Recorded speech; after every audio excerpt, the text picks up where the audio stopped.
All right, welcome everybody. We have an interesting topic, and this is the National Building Expert and our webinar series, Ask the Building Expert. And we've covered so many different topics so far. I think this is our third year. We have Martin Pea, who's the back-end IT guy, and he's actually using WD-40 and spraying the cranks and hand cranking these things. He hasn't like hired the monkey yet, but he may be doing that soon because he's kind of pressed for time. He got so much stuff going on. So anyway, we're going to talk about something interesting, and let me see. Okay, webinar presented by Construction Management Inspection, which is a full service building inspection construction management company located in Honolulu, Hawaii. If you guys are on and on the call and you're not from Hawaii, we actually work on the West Coast states and all the way to Nevada, Las Vegas. Every other state we're not working in because it's too far to travel for us. But anyway, let's get right to it. Talking about emergency generators. Well, what's a generator anyway? A generator is actually a machine that generates energy, and the energy we're going to be talking about, the conversion of the energy is converted into electricity. So in this case, we're going to be talking about emergency generators that generate electricity to power different things. Now, there's different types of generators. There's generators for your house. If you live in a single family house and you have a power outage, you may have a generator hooked up to your main electrical. So when there's a power outage, you still have electricity. Now there's other portable type generators which aren't used for a power outage. They're used for construction work, such as a jackhammer or a nail gun and that kind of thing. And why do they have that? Because sometimes the electricity is too far away to the location that they're working, or many times the electricity that they need is not enough supplied by the building. For instance, if you have a jackhammer or a mud gun that operates on 220, which is the same type of electrical service that you have your dryer and your water heater and your stove, it's a higher amperage needed. They cannot find a plug because it's all 110, so it requires more power. That's why they have to bring in the portable generator. So when I work on construction projects, I hear that loud humming noise all the time, and that's what the construction workers are using to power up their equipment. Yeah, so if they have electrical, that's fine, they can use it. But if not, if it's more convenient, then they use the portable generators. Now, the topic of discussion today is talking about emergency generators for mainly commercial buildings like high-rise residential or office buildings, but it could also apply to your own house. And in this slide here, if you can't read the writing, then on this yellow box, this is an emergency generator for a residential complex. And if you can't read the writing, if it's not clear, you may have to go to an eye doctor because something might be wrong with your sight. But actually it's really faded, so don't worry. The letters are CAT, C-A-T. It's actually a generator. Somehow when I got this picture, it looked clear, but when we enlarged it to fit, somehow it got kind of faded looking. Or anyway, that's not the point. The point is that this is a emergency generator. Okay, so enough about that. So here you have a picture of these workers installing an emergency generator for a house. And this is a single family development, and not every house comes with a generator, but in case of a power outage, if you want electricity, that's why people are installing emergency generators. And what happens is it's either they go on outside and manually, pull the switch to turn the generator on, or it's configured so that when there's a power outage, the emergency generator kicks on automatically by itself. Okay, so this is a situation where it's a single family house. Now, what happens if it's not a single family house and it's a high-rise condo building, a 40-story condo building? All the new buildings today already come with emergency generators, but the older buildings built in the 60s, 70s, and maybe sometimes in the early 80s, the building didn't come with an emergency generator. Okay, so, and why do we need an emergency generator anyway for these buildings? Because you're going to have a power outage. Okay, it could be a power outage just because your main electrical is old and the distribution, there was a short circuit or there was a failure of the breakers or some kind of issue. So it could be an electrical failure within the property itself.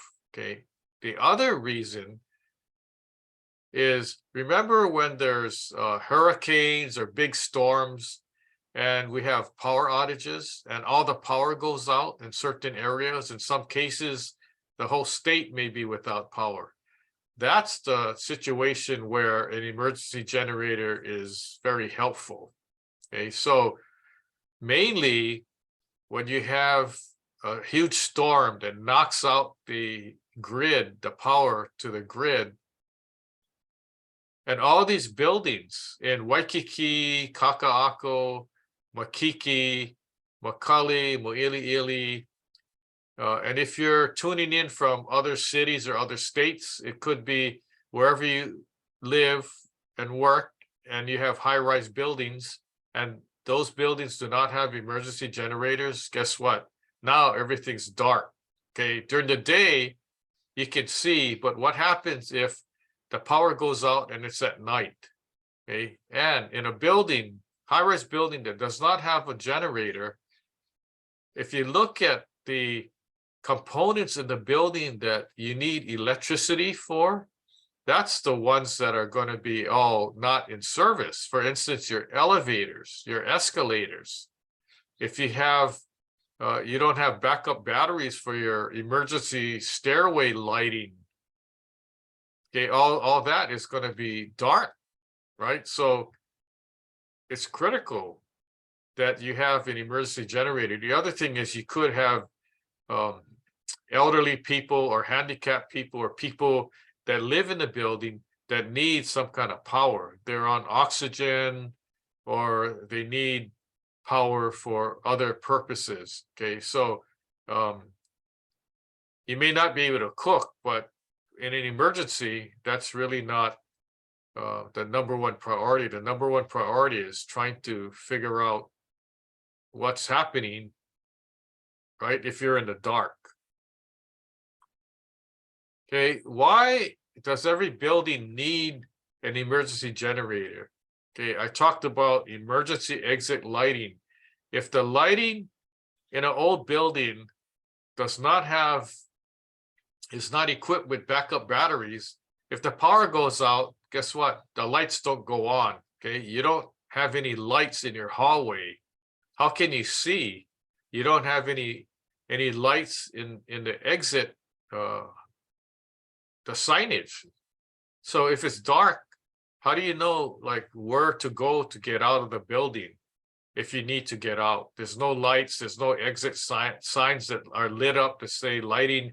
If you open the door to the stairway to go out the building, it's all dark, right? So that's not a very safe condition.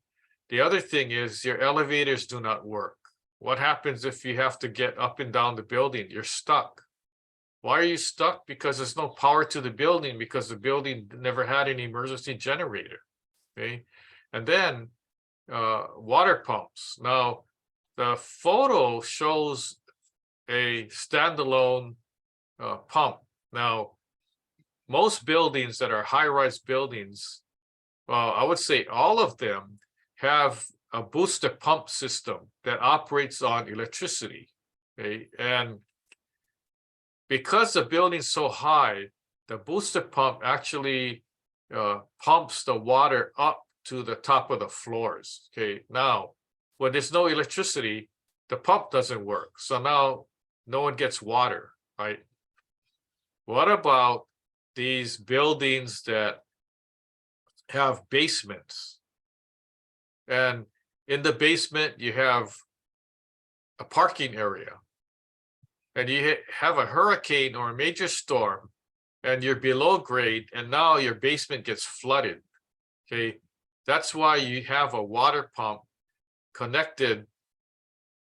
It's a generator in itself, and it helps pump the water out. The fire department has these, and so there's numerous, in the event of a major flood and hurricane, there's numerous high-rise buildings that have basements that get flooded, and the fire department has to go and kind of pump the water out, but it's too late already when you see cars floating around and it can't be saved. So that's the reason why every building needs an emergency generator.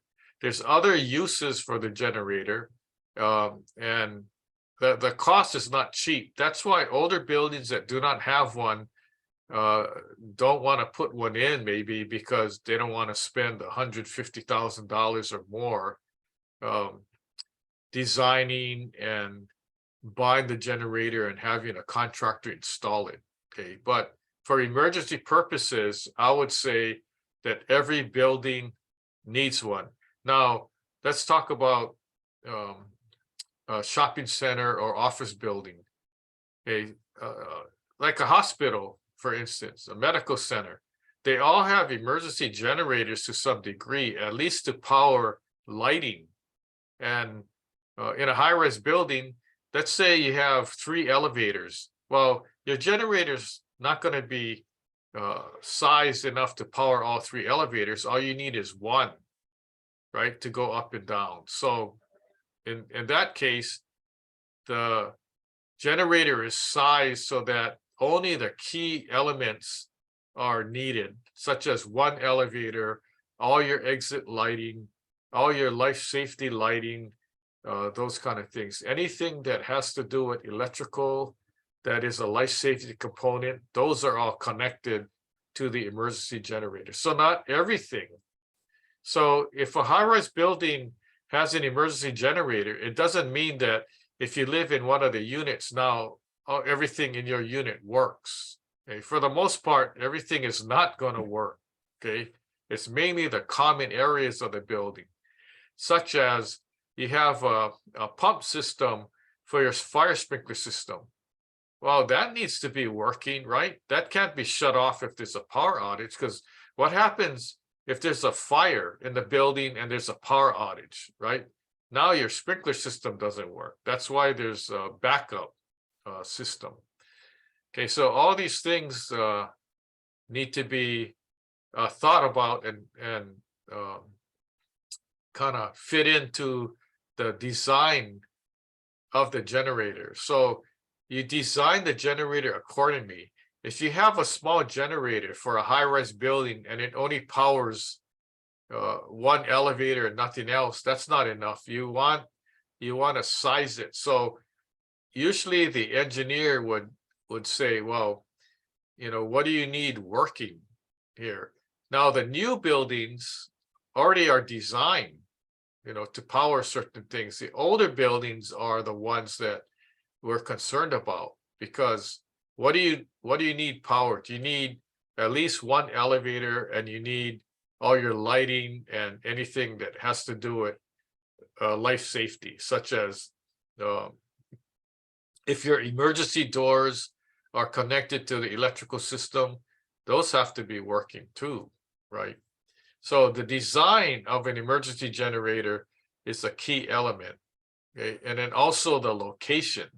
You cannot have the generator located close to like a windows where units are, because there's a lot of exhaust fumes that are released when the generator is on, or even when the generator is tested every month. The other thing is that it's pretty noisy. The bigger the generator is, the noisier it is. I mean, you can hear the humming, and some buildings have older generators and it's really super noisy. It's kind of like annoyance. But the deal is, well, would you rather hear that loud, obnoxious noise and have electricity, or you want peace and quiet and have no electricity?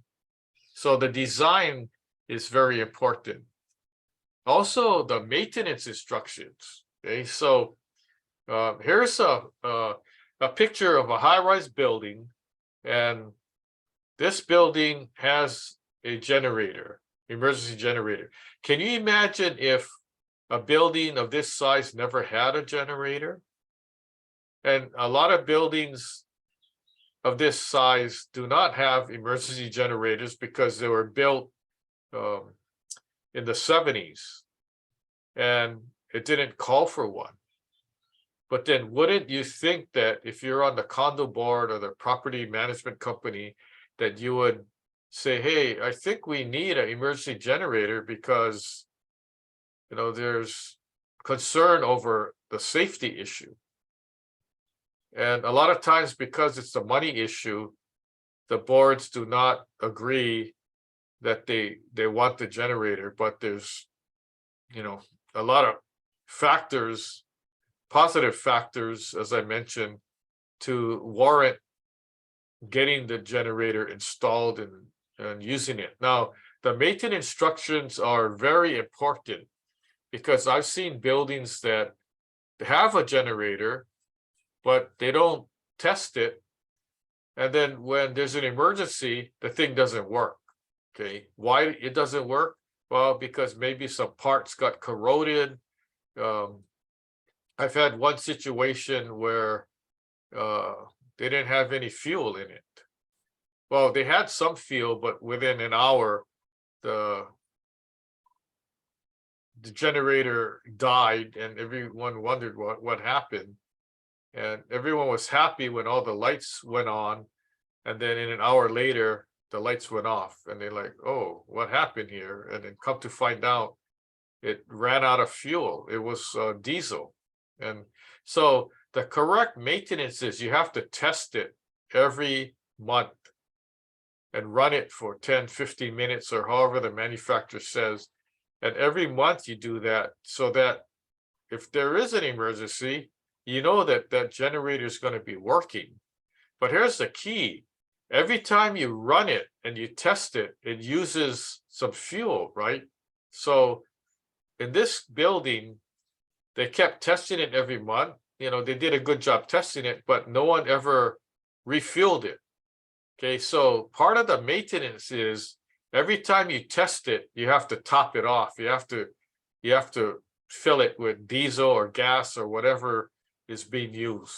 Okay, so you don't keep testing it and run the thing down to almost nothing, and then in an emergency, it only lasts an hour and then you're stuck. Because what happens if you don't have your diesel or your gas storage stored at the building, and you think, well, okay, no problem, you know, I'll just go fill up this can of diesel when I have time, and then you forget about it and you don't have time, and then when an emergency comes, guess what, you're looking around and you say, well, here's a can, we'll fill it up, and you lift it up and it's empty.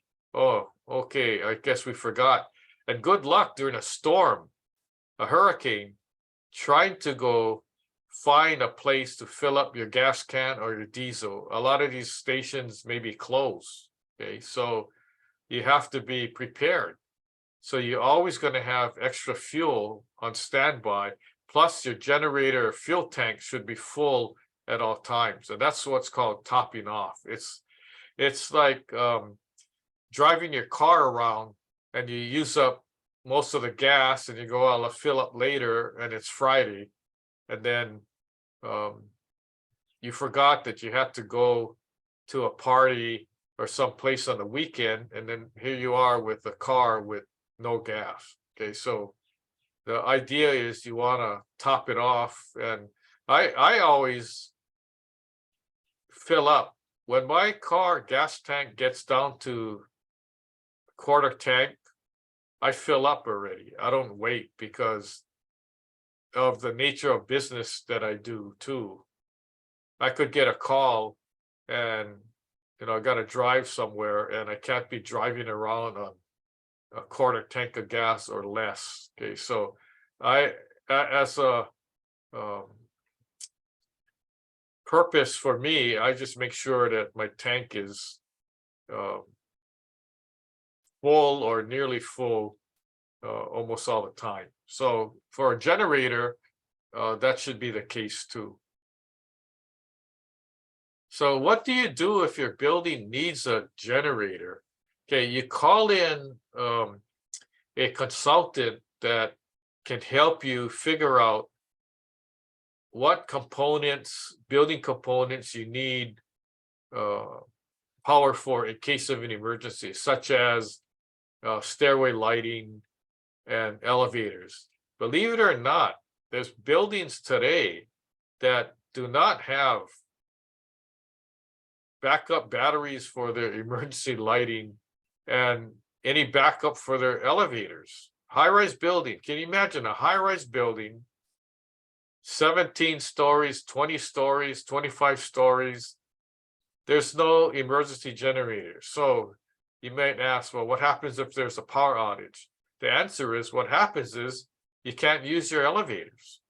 And in an emergency, if you want to go down your stairs, there's no lighting. How do you know where to go, right? So you got to have a flashlight with you at all times, or use the light, on your cell phone. So these are key important factors that I'm letting you know. So what do you do if your building needs a generator? Well, you need to get an electrical demand audit. And what that is somebody coming to your building and figuring out what components are going to need to be on during an emergency, a power outage, and then figure out what kind of power demand, like the elevator takes. What kind of power does your lighting take? What kind of power do you need for your pump and all that? And calculate all that to come up with a demand of electricity. And then from those numbers, then you go and look for how to size the generator. What size the generator needs to be to put out so many kilowatts of electricity in order to power what you need. Because if your building is large and your generator is not sized correctly, it's not going to work properly, and then you're going to have problems. So and the deal is you oversize the generator just in case. So if you need so much power, you don't cut it at that line, you go above it just for safety purposes, and that's what the code requires anyway. So in conclusion, why do you need a generator? Well, you need one for the purposes that I already recommended to you. If you're in a building, an older building, or you live in a building, or you own one, but you're not living there, and it doesn't have a generator, emergency generator, I would ask the board the question, why can't we have one? How come we don't have an emergency generator? And do you know what happens if we don't have an emergency generator? We don't have power to these things. And then see what their response is, and keep asking, because what would happen Now, worst case scenario, okay, if there's a storm, you have a power outage, you don't have a generator, and there's a fire in your building. How are people gonna know where to go, right? If there's no lighting or anything, and the pumps don't work, well, it's gonna be a disaster. So that's my expert advice to you. And then since we're nearing the end, before I take the Q&A, I've given a bunch of webinars, Martin and I, and so we've given topics on almost everything: concrete spalling, roofing, cast iron piping, electrical, building codes, permits, working with a contractor, condo reserve studies. They're all on our website, which I'll give you the domain name a little later. But so far, what you missed this year, we've given webinars on major skyscrapers in the world, how long does it last, which is building components, each building component, what's the lifespan of that component, so you know, and kind of match up that information to your condo reserve study. Fire code inspections, ancient buildings in Italy. I threw that one in because I went to Italy and took a look at all these buildings, Pompeii, Colosseum, things like that. So I decided to give a webinar on that. Why is my electric bill so high? Here's one that we did by demand, by request. DPP, why is my building permit taking so long? And by the way, I've had a lot of comments, people thanking us for giving the information, because they needed to know that. They kept wondering, and they hear all kind of reports and they don't know who to believe. So coming up, we got these webinars for the rest of the year, which are all scheduled, and you can log on to our website and register for it now.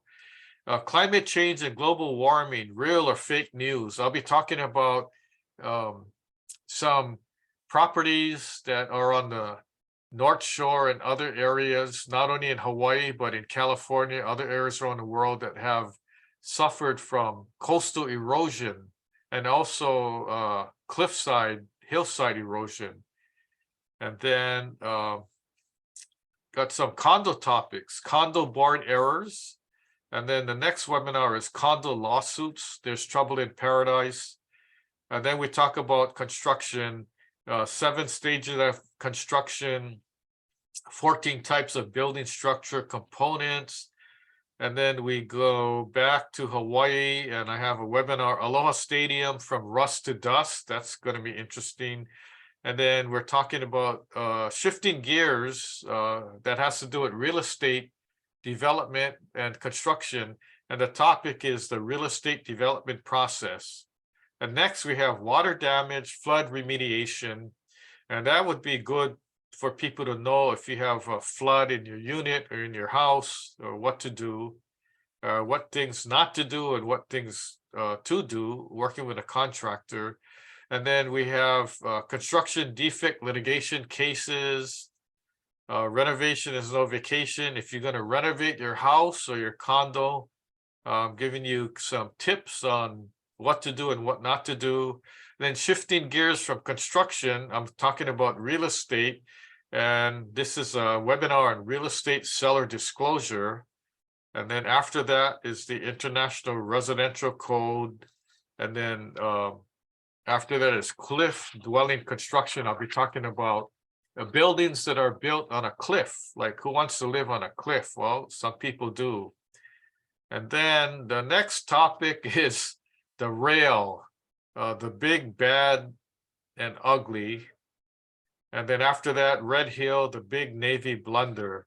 So we got topics scheduled all the rest of the year, and then we're going to have like a holiday party in December. So stay tuned for that. Hold on a second. Let me. Oh, okay. So we got somebody that commented that thanking us for the webinars, and they're signing up for other ones. That's Giuseppe, who's a roofing contractor. Let me see what else. Okay, here's our website, askbuildingexpert.now.site.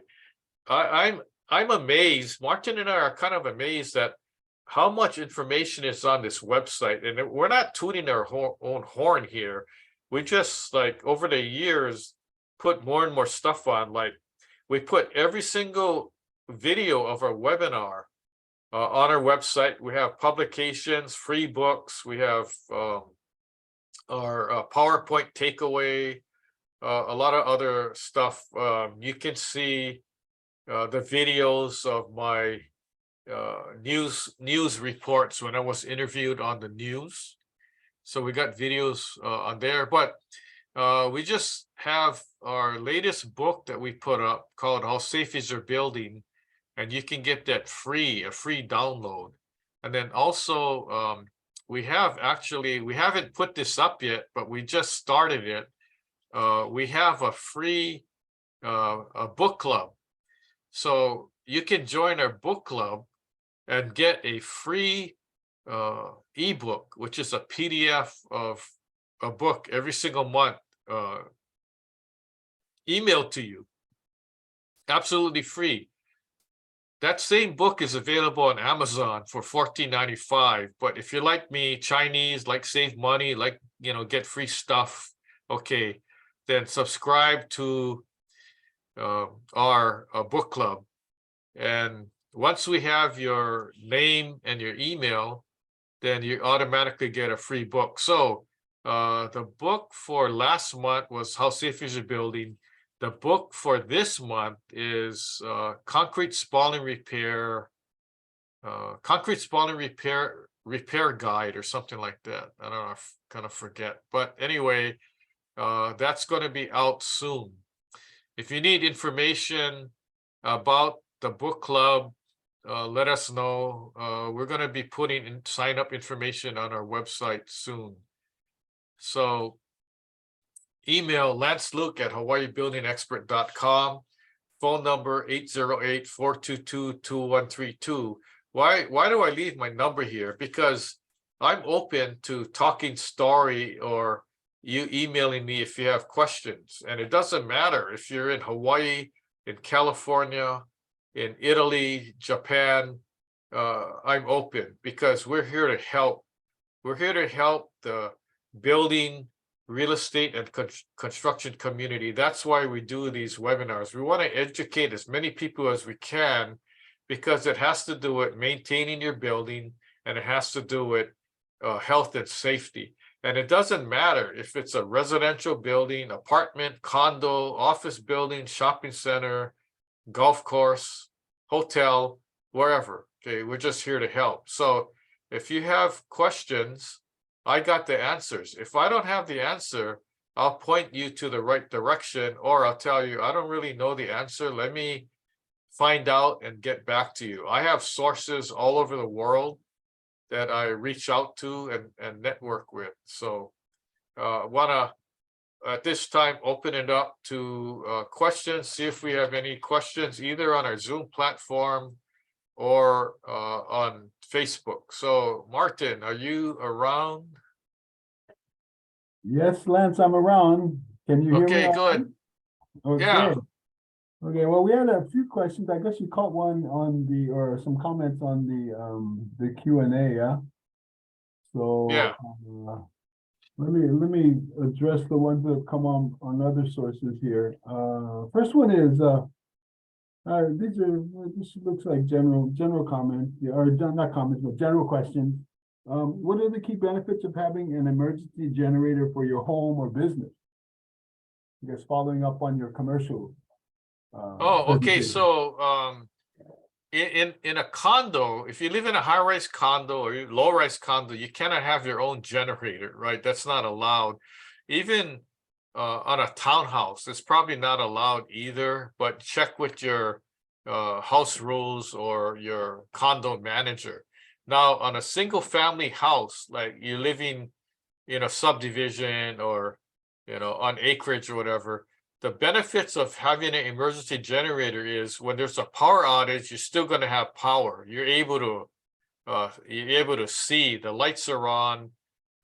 You can, depends on the size of your generator, you're able to cook, right? If you have gas, that's even better. Because your gas is going to be on during a power outage. Hopefully, it's just that if you have a electronic ignition, that's not going to work. But the benefits of having an emergency generator is you're still going to have power, right? Enough power. Depends on how you size it. And some people that I know, they're building, multi-million-dollar houses.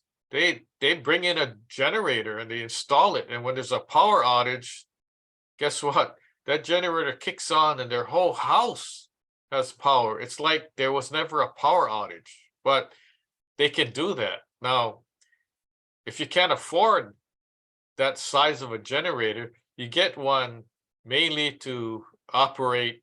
I know people that have computers and, during a power outage, they want to still be able to use their computers and all that. Maybe for work, it's work related. So they have to have the computers, on. And you can use the battery backup, but that's only going to last so long, right? So that's another reason why emergency generators. So I've been through personally 2 hurricanes in Hawaii, and there was no power. One hurricane, we had no power for a whole week, so we had to use our flashlights. And good thing I had a hibachi and I had a gas grill. And the people in our neighborhood who had gas grills just brought it out into our carports, and we're cooking. Neighbors would bring on stuff and we'd just be cooking all day and all night, basically, for the neighborhood. So can you imagine all these families going to the person that, I think they were like, out of 40 people, only 2 people had gas grills.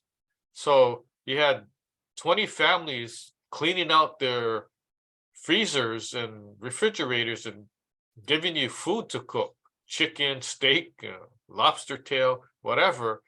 And that was a benefit. It just turned into a huge potluck every single day during the time, after the hurricane. So it was good camaraderie. It was good fun. It was not good that we're in that situation because nobody had hot water. But, back to the old days where you go outside and use the garden hose and take a shower kind of thing. Okay. Of course, you got to wait for the sun. Otherwise, it's too cold. But anyway, there's benefits for single family dwelling. Most of the people just grin and bear it and rough it out, use their flashlight, use their lanterns. Now there's, a lot of lanterns that are battery operated and they're pretty bright. So, keep those on hand just in case. So hopefully I answered that question. Yeah, you did a good job, Lance. This is kind of a follow-up one to that. And this is, how do you select the right type and size of generator for your specific needs? If this, I guess in this residential kind of situation, because I know they have those kind of gasoline generators too, Oh yeah, they have those at Costco and Home Depot and City Mill, your regular home and garden or hardware stores.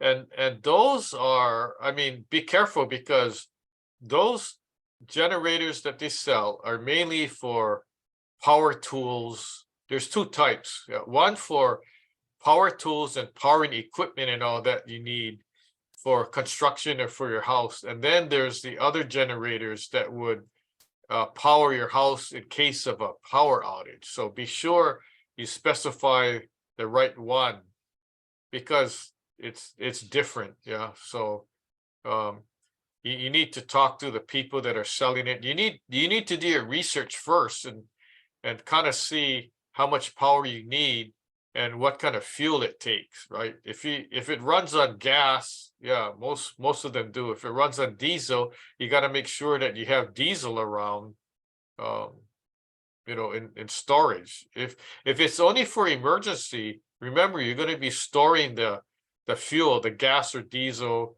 for years. So it got to be safely stored. Yeah. Okay, Lance, thanks, Lance. That helps residential folks like me, yeah. The next question that's come in is what are some common maintenance and upkeep tasks that you should perform to keep your generator in good working condition?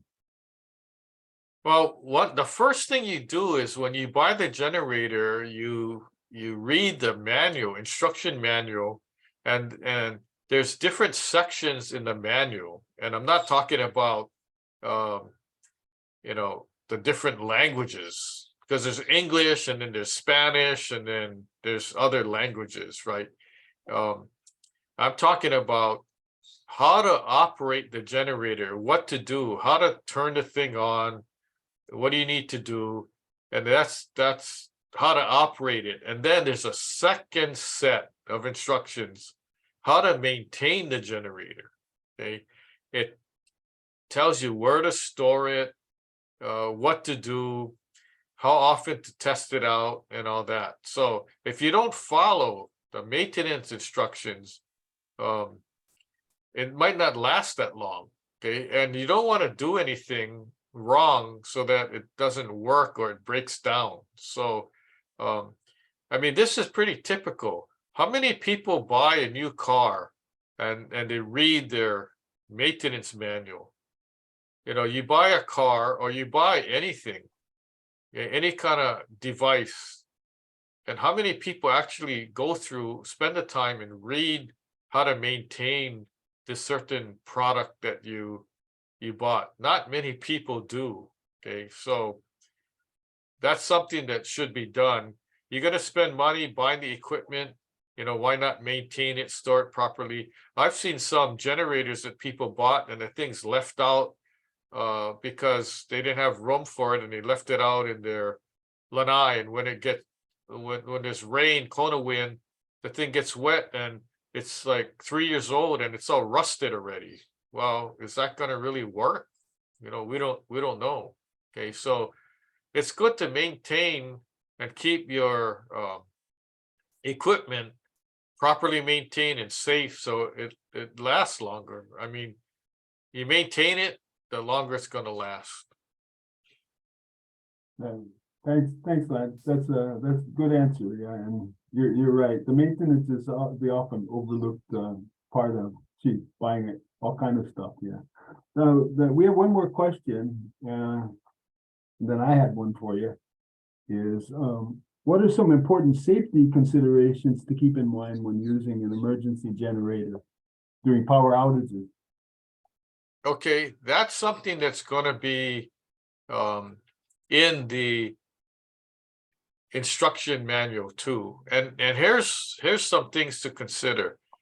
When you see the generator is operating on some kind of fuel, diesel, gas, whatever, and when it burns the fuel, right, there's exhaust. So you got to remember that you don't put the generator close to where a bedroom is or any living area, because the exhaust fumes are going to go into the house. Okay, so you got to put your generator farther away so that exhaust fumes dissipate and doesn't go into any living area of the house. Okay, so a lot of older homes, they have jalousie windows, and even if you close the windows, it's not airtight. Okay, so that's a concern. You gotta know where the location is going to be. Put the generator like as far away as possible from any open window as you can. If it's pouring rain and there's a hurricane, you're not going to put the generator out in your backyard and have it all get wet and everything. Okay, so it's common sense. The other thing would be if it's not automatically hooked up, okay, and you have to physically hook up cords and all that, you don't want to run your extension cords from the generator to where your panel box is, and it's sitting in water, right? So you got to be safe on that too, and then make sure that your extension cords have what's called a GFI or GFCI. It's a ground fault circuit interrupter.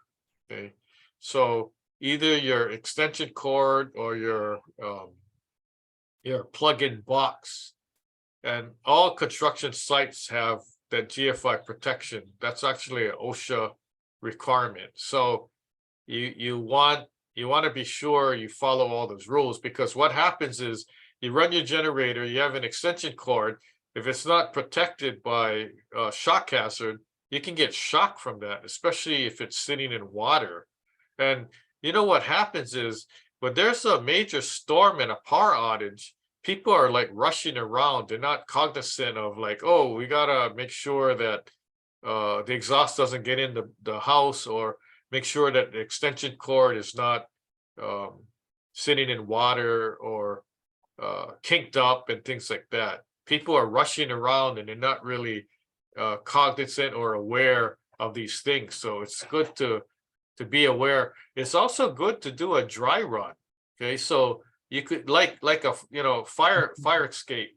You do the you have a safety plan and you do a fire drill. There's no fire, but you're doing a drill because you want to make sure that if there is a fire, everyone knows to get out, right? And everyone knows where the meeting place is. We're going to meet outside at the mailbox of the neighbor's house, or wherever the location is. Okay, so you do a dry run on an emergency generator. So let's act like there's a power outage. Okay, we bring the generator out, we hook it up, we run it, and you could do that when you're testing it and see how it all works, so that you're used to doing that. So in case of a real power outage and there's a hurricane or a bad storm, you're not all flustered, and you're not like just trying to set that up without thinking about what you really need to be aware of.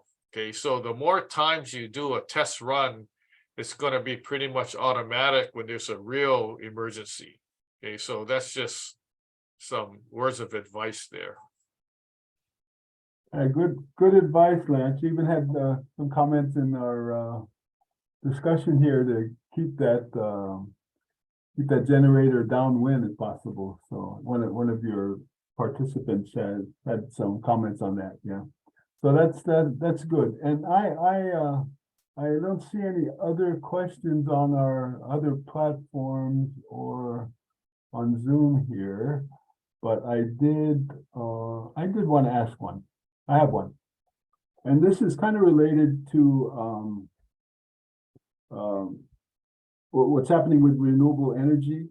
I mean, we're in the middle of getting our meters changed, and we've had solar for 10 years, and now we're looking at the battery as kind of like an alternate energy source.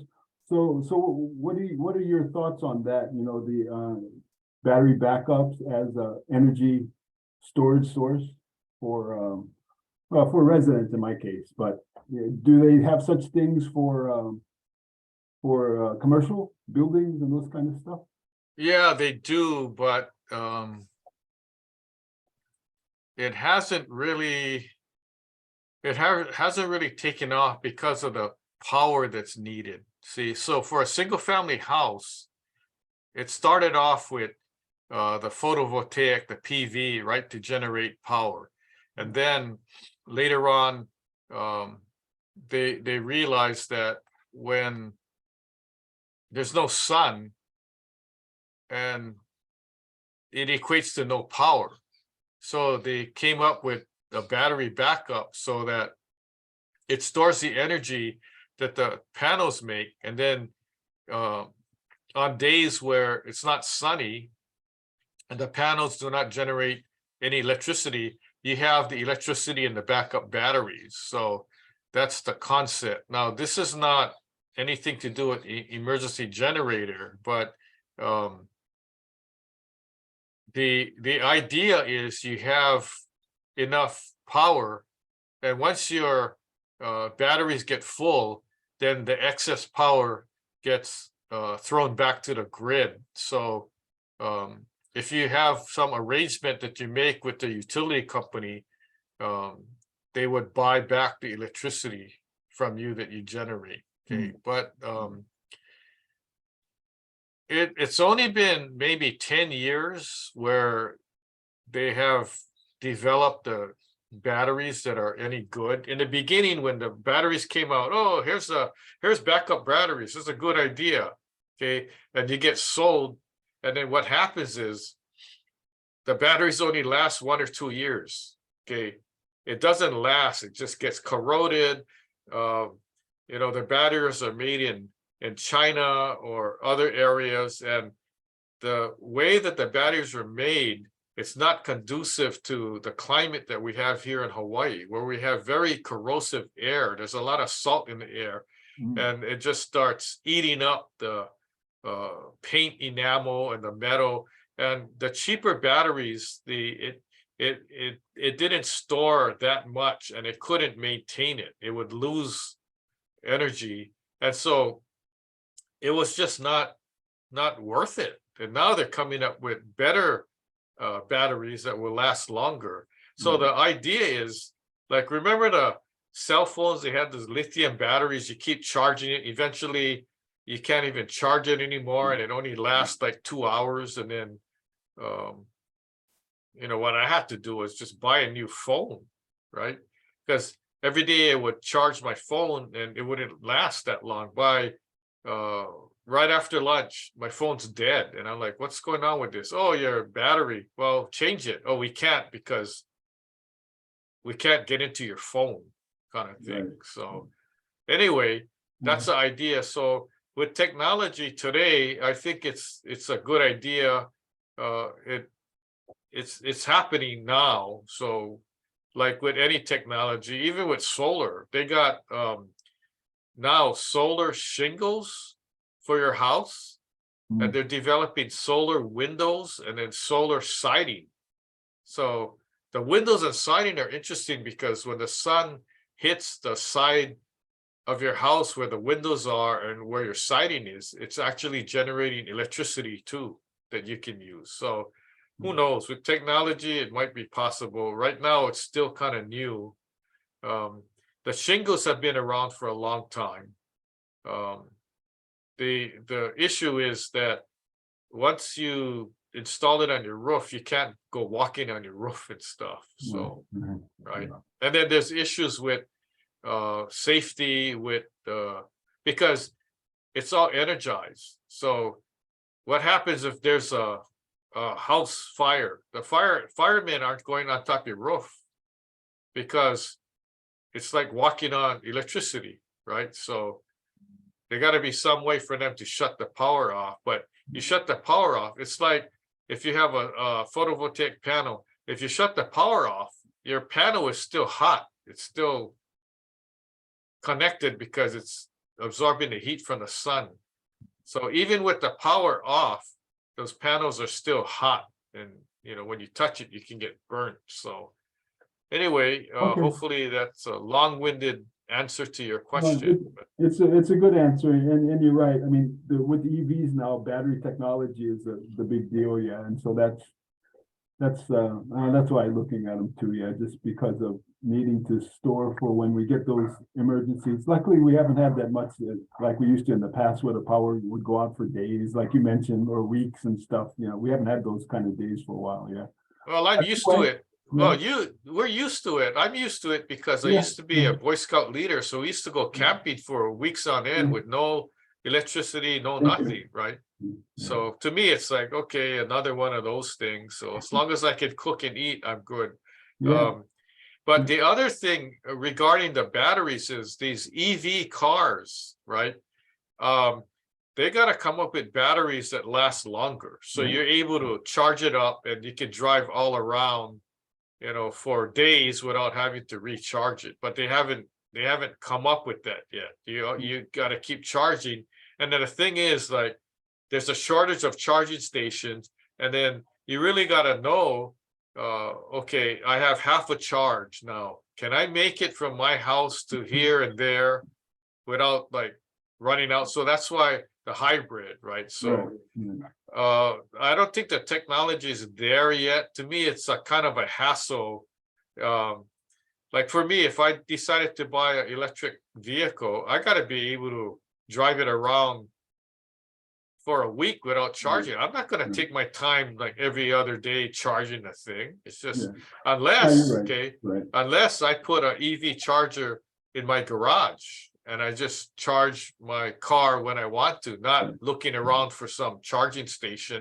And now there's places that have charging stations at shopping centers and different places, but then you have to pay, right, for that. So No, you're right, and they're working on the 1,000,000-mile battery. It'll come, but it's still in development and work testing and all that stuff, so. But you're right, so, thank you for your, informative emergency generator session. I appreciate it, and my feedback is, of course, you brought it up several times, like we say in the technology industry, you always got to test and verify and follow the maintenance program. So whether it's generators or anything else. So thank you for sharing. okay, you're welcome. And then I welcome everyone to attend the next webinar. The topic is climate change. If you don't believe in global warming or climate change, or you do believe, tune in, because I'm going to show you pictures of things, houses and erosion and all that, and ask questions. How did this happen, and why is it happening more often than not? And I may talk about the huge glacier. When that melts, then what happens, right? What happens to the sea level and all that? So there's things that are real, and I know there's people that agree, and there's some people that don't agree, saying, "No, it's full of baloney, you know, it's something made up and all that." But you have to ask yourself, what is reality and what is not? And I not only base my information on scientific studies and information that I read and am privy to, I base the information on facts and experiences that I experienced myself. Like when I get the call to go to North Shore, and the news reporter tells me, "Oh, a house fell in the ocean." I'm wondering why. Well, maybe it wasn't built correctly, right? And when I go to the house and I see that the waves had eroded the sand in the backyard so much that the house basically slid down into the water, you know, that's real for me. And I can't say, wow, this is a one-time occurrence, when I walk down and I see other houses experiencing the same situation. When coconut trees used to be in the backyard and all of a sudden they're floating out in the water, that's not a good thing, right? Or, you know, people's houses. I got a picture where you can see the swimming pool, and that's the cliff. That's it. There used to be a backyard and there's no yard anymore, right? So anyway, that's just a little commercial there. But thank you everybody for attending. Hope to see you at the next webinar. Don't forget to go to our website and check out other webinars we put up for you, and it's free. You don't need a Netflix account. And by the way, we're still working on our own brand of popcorn, but we have it ready. You know, Martin's, if you tell us you're going to watch 3 webinars in a row, right, we'll send you some microwave popcorn, and that'll keep you busy. You got to get your own drinks though, you know, wine cooler, beer, juice, water, whatever. All right. So on behalf of Martin and I and Ask Building Expert webinars, we'll see you at the next webinar, and hopefully you'll join us for that. Aloha. Bye.